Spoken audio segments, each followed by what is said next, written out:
Hello everyone and welcome back to Car Venus 14. Now today we are going to be doing a little bit of a different video. Today we're going to be doing a League of Legends related video, and what we're basically going to be doing is we're going to be taking a deeper dive look into the brand new, the new Melee ADC champion that is supposed to be coming to League of Legends later this year. I believe later this year or early next year. I can't actually remember the time. But yeah. Now, if you guys didn't know, there were rumors and images such as this one right here that were actually shown to us by Riot Games themselves. Now, the video in the background is actually not mine. It's Ryusuke's one. I believe that's how you pronounce it. Ryusuke. So yeah, Ryusuke, basically he's a YouTuber that actually posts videos on speculations and theories and those kind of videos related to League of Legends. So if you guys are into that kind of stuff, then I would definitely follow him. I will also link this video down below if you guys haven't seen it yet, because it is a very interesting video. Now, you guys, for those of you guys that have seen this video, you're probably wondering, what are some of the things going on about this character? For example, what do these hand symbols actually mean? And what is this name right here? It seems to be in some sort of language, like some foreign language that you guys might have not seen before.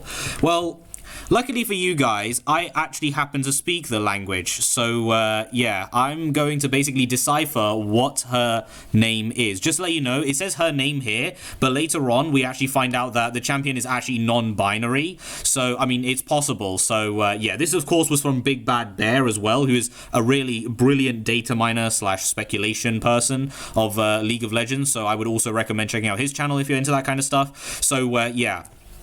Now, her name. Guys, not her name, but their name. Guys, I can actually officially announce that this name right here spells Aatirai. Now, how do you spell that? Well, it's A-A-T-H-I-R-A-I,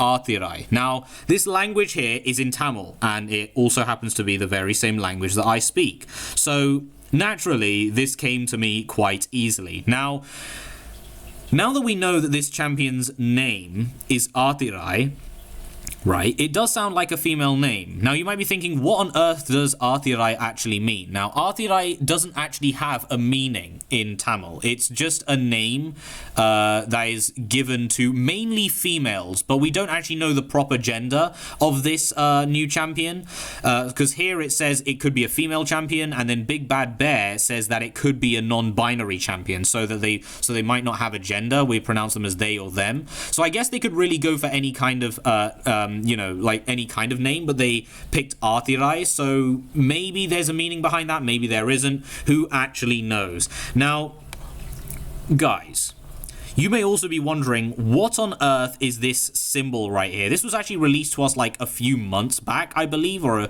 something like that, around that kind of time. Now, luckily, I am kind of religious. No need to brag here. But because I'm so religious, some of my teachings have actually been able to help me within this case. So I'm here to enlighten you all with some of the actual symbols going on, the meanings behind them, and why there are 7 of them.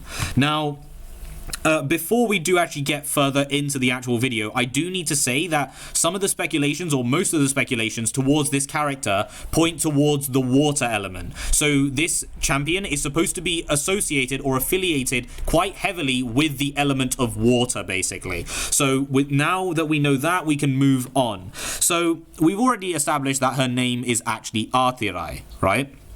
Or Aadirai, depending on how you wish to say it, Aadirai.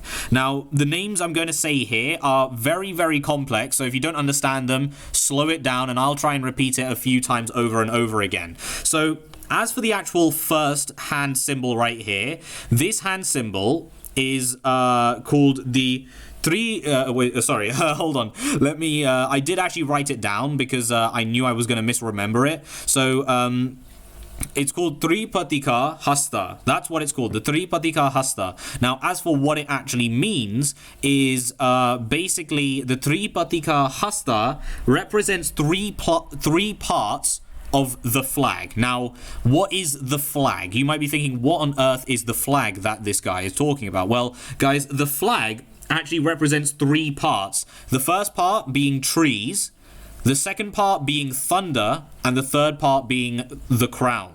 Now, obviously, trees being natural wildlife, stuff like that. Thunder, again, obviously, rain, the link to the water element. And then crown, I'm presuming the leader of the actual nation.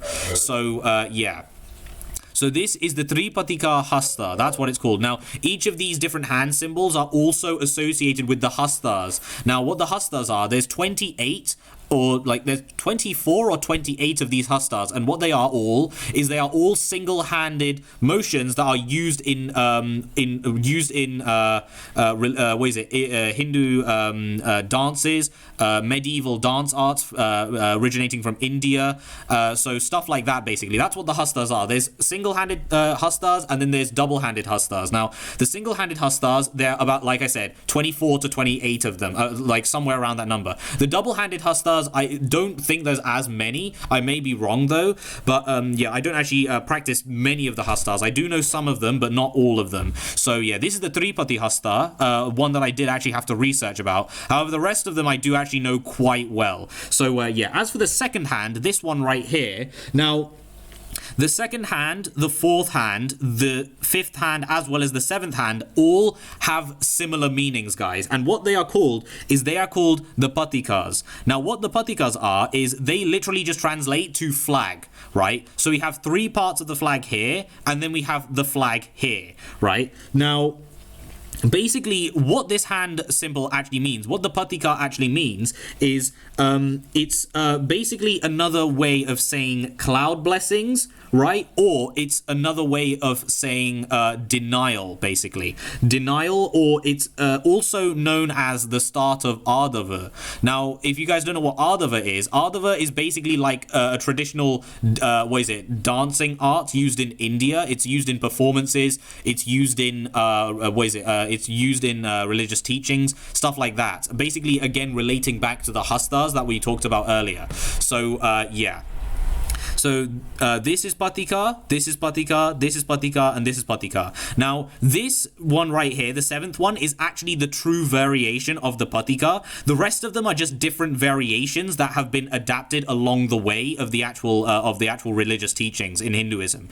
So yeah, now you might be thinking, well, okay, we have the 3 patika hastas and we have the regular hastas. So what on earth could the 3rd and the 6th one possibly mean? Well, what they mean, guys, is they are called the Ardha Patikas. Now, Ardha Patikas are basically half flags. Now, unfortunately, there isn't really another meaning towards what the half flags actually mean. You just need to know them as half flags. So, basically, we have the 3 Patika hastas, we have the Patika hasta, and then we have the Ardha Patika hasta, right? I know there's a lot of hastas here and there's a lot of patikas here, but do bear with me because that is literally what all of these different symbols mean. So we have 3 parts of the flag here. These are all just flags, and then these are half flags, basically. So yeah, as for what the half flags actually represent, I'm actually not sure myself. So if someone else out there actually knows what they are, could you please tell me in the comment section below, so that way I can learn some stuff as well. So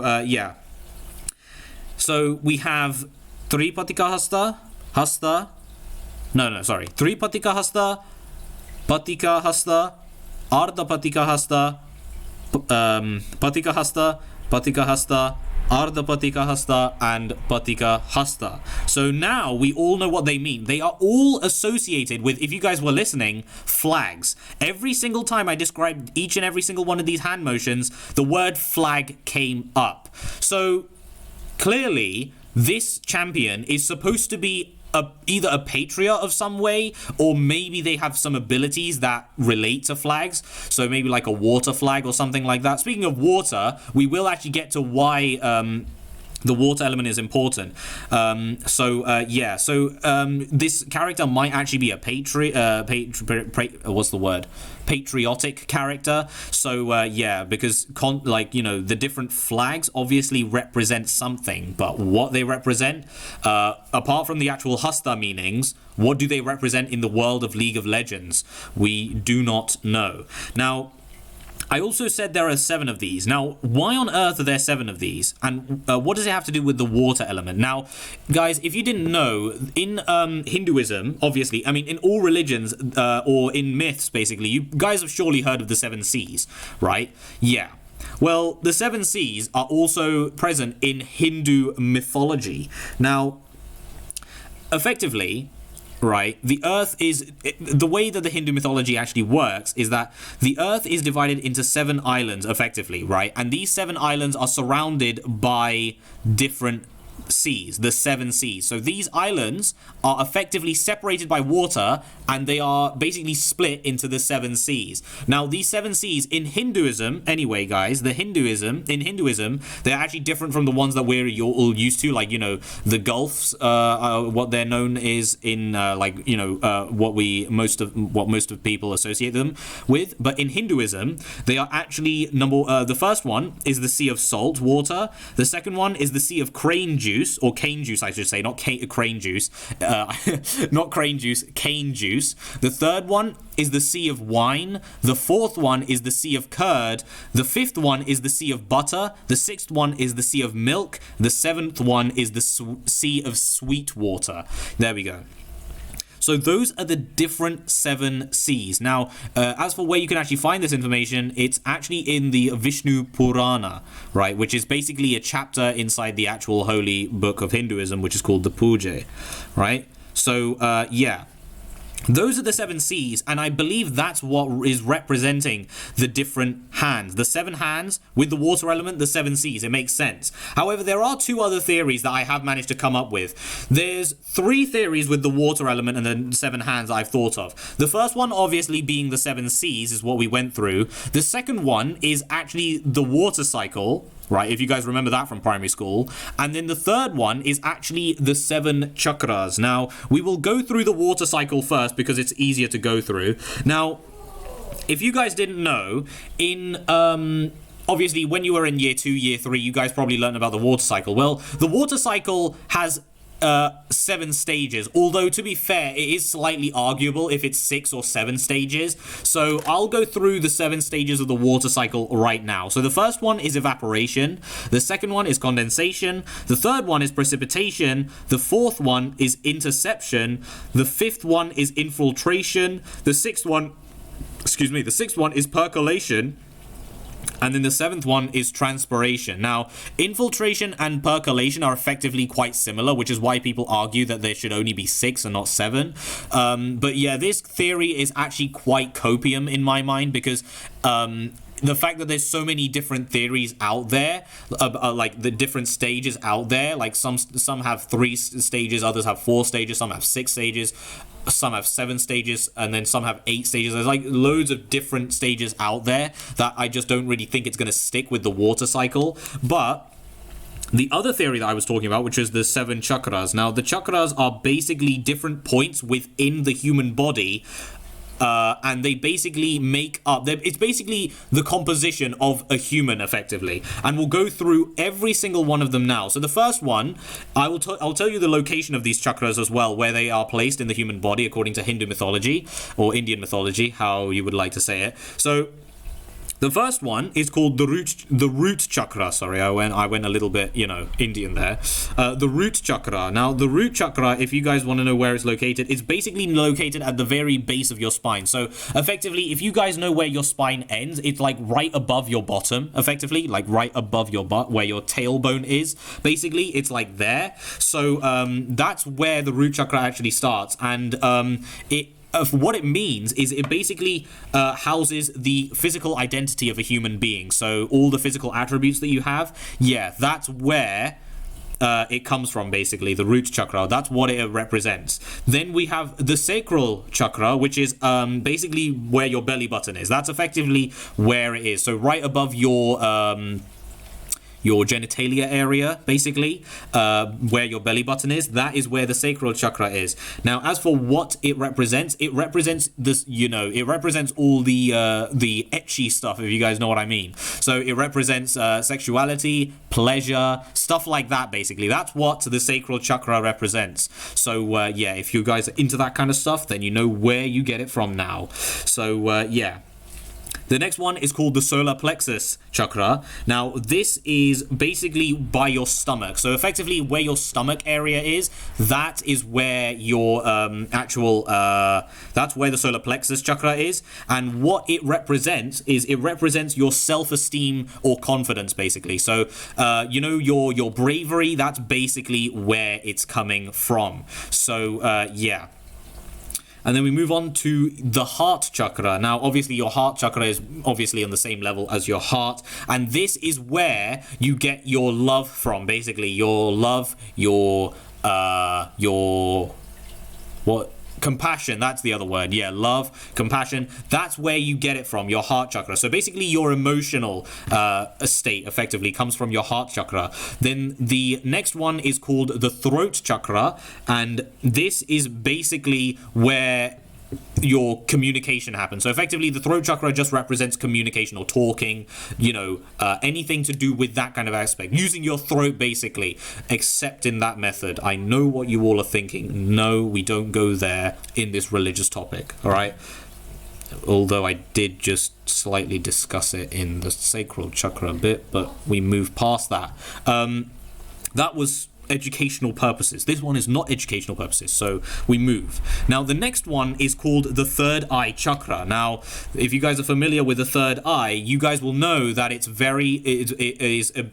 represents imagination, creativity, intuition, right? Stuff like that, basically. So that is where the third eye chakra is placed and what it represents. And this one is quite interesting because if you guys remember back to the actual the Tripati Hasta, right, or the three what is it called, the three hold on, I forgot the name of it, the Tripatika Hasta, yeah, that's it, the Tripatika Hasta, the only one I keep forgetting for whatever reason. The Tripatika Hasta, if you guys remember, the last part of the three flags that it represents is called the crown, and the crown chakra is the one that is basically at the very top of your body, so right above your head. That is where the crown chakra is placed. Now, what this represents is it represents your brain power, so your IQ, your intelligence, your awareness, your ability to think, all of that, basically. That is effectively what the crown chakra represents, and that is why I think that the seven hands either represent number one, the seven seas, specifically the Hindu mythology version or the Indian mythology version, or number two, the seven chakras located within the body along the spine. So yeah. Now, guys, that should hopefully clear up a little bit of your confusion about this champion and what her name is, or what their name is, I should say. But we're still not done yet. We are still not done, because according to this image right here at Rub Stranger, thank you very much for the actual image here. This isn't what the champion's going to look like. This is what the champion, is basically a reference image. So yeah, now, effectively, this is what we're looking at here. Use this image as reference, but states that he is not the champion. Get a reference, all right? But this is what we are here, right? The champion will use a whip or something and will have a pet. Now, listen here, guys. This is the big brain moment. So, if you guys are familiar with Hindu mythology, you will know that there is a god of oceans. Yes, that's right. There is a god of oceans. His name is Varuna, right? Varuna. His name is Varuna, okay? He is the god of oceans, and he also shares connections with the two river goddesses, Yamuna as well as Ganga. Goddess Yamuna and goddess Ganga. They are both rivers that basically have open, they basically conjoin to the exact same ocean, God Varuna also is in command of the oceans within there. He's not the god of all oceans. He only controls the western part of the oceans, effectively, which is where, if you guys don't know where the western part of the world is located, where India is. If you guys know where the river Ganga is and the river Yamuna, they are basically in the western part of the world where God Varuna actually, holds his reign over. So, yeah. Basically, if you guys didn't know, Varuna does, number one, have a weapon, and number two, have a pet. All right? I'm not making this up. You guys can search for yourself, right? There are, in the religious texts and teachings that I've been told and learned, right? Varuna has a weapon and a pet. Now, his weapon is actually not a whip. His weapon is actually a noose, right? It's effectively a noose. Now, if you guys don't know what a noose is basically a rope with a loop at the end of it. It's used to hang people, basically. That is what his weapon is. It's effectively a noose, and he also does have a pet. Now, his pet is a crocodile, guys. He has a noose for a weapon, and he has a crocodile for a pet. Yeah. So, I mean, is there really anything more to say? This champion is quite influenced by, number one, the oceans. Number two, the fact that Varuna is the god of oceans. And number three, the fact that they could be based around the 7 seas or the 7 chakras. Now, if you guys did not understand a thing that I said in this video, understandable, right? I mean, some of the actual hastas are very difficult to get their grips around. Some of the actual meanings behind the origin for this champion is also quite difficult. But yeah, this champion is very, very heavily inspired by Hindu mythology or Indian mythology, however you want to say it, which makes me happy because it's the first ever true proper, well, I mean, you've got characters like Karma, you've got Akshan, sorry, I shouldn't call her Karma, you should call her Karma. That's her name, actually. Her name is Karma, right? At least that's how us Indians say it. Well, Indian, I'm not really Indian, I'm Malaysian, which is effectively the, well, Malaysia has, like, obviously the Malays, which are like the Chinese, the Chinese looking people. I do apologize if that came out wrong. I'm very sorry. I'm very sorry as my voice breaks. And then there's the Indian people, like the Indian side of people. So yeah, I'm from the Indian half of Malaysia. So yeah, that's basically it. And effectively, that's a little bit of background about me. Now you guys know where I'm from. But yeah, guys, so effectively, just to recap, right? Just to recap. Number one, her name, or the name of this Champion is Aathirai, right? Aathirai. Aathirai, okay? You can say it as Aathirai or Adirai. That's how you can say it like that, right? Or basically change the emphasis of the actual TH sound. And then you've got the 3 Patika Hasta here, the 4 Patika Hastas here, and then here you've got the Arda Patika Hastas here. So yeah.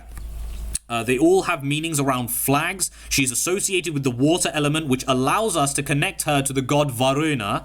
Not Varuna, sorry. Varuna. Not Varuna. Varuna. V-A-R-U-N-A. Varuna. Okay? That is his name. He is the god of oceans, and he commands the western half of the oceans, right? So he basically controls the western half of the oceans, which include the 2 famous rivers, Ganga and Yamuna, the 2 famous rivers. So yeah, they're both goddesses, just to let you know. Both goddess Yamuna and goddess Ganga are both goddesses, and they embody rivers, basically. So yeah. And if you want a little bit more background history on where Ganga and Yamuna are from, goddess Ganga is she actually originated. I don't know where she fully originated from, but she actually the river Ganga actually starts at a mountaintop. And if you guys know Lord Shiva, right, one of the Holy Trinity, the god of destruction, right, he is actually the source of Goddess Ganga's water. So Goddess Ganga starts from a Lord Shiva's head, like most specifically the bun on top of his head. So yeah, that's where Goddess Ganga actually starts from. As for Goddess Yamuna, I don't actually know her starting point.